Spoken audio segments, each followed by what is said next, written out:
Friends, நம்ம ஒருத்தருக்கூட ஃப்ரெண்டாக இருந்து நல்லா அவங்களுக்கு ஏதாவது உதவி பண்ணிட்டு அவங்க நம்மளுக்கு விரோதமாக போயிட்டா நம்ம எப்படி ஃபீல் பண்ணுவோம்? ரொம்ப இருதயம் நொறுங்கினது போல நம்ம ஃபீல் பண்ணுவோம். அதுதான் ஆண்டவர் கூட ஃபீல் பண்ணுறேன். எரேமியா 2ஆம் அதிகாரத்தில் தீர்க்கதரிசி கூட ஆண்டவர் பேசுகிறார். நீ போய் சொல்லு இஸ்ரேல் ஜனங்களுக்கு, இஸ்ரேல் ஜனங்களை நான் எகிப்திலேருந்து கொண்டு வந்தேன். அவர்கள் முதல் பழுத்த கனி போல இருந்தாங்க. அவ்வளோ அன்பாக இருந்தாங்க. அவங்களுடைய அன்பு முதல்ல என் மேலே.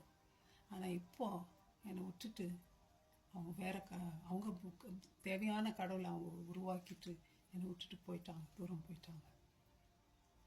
என்னத்துல என்ன அநியாயத்துக்கு வந்தாங்க சொல்லுங்க அப்படின்னு கேட்கறது சொல்றார் ஆண்டவர். அவ்வளோ வருத்தப்படுறாரு ஆண்டவர்.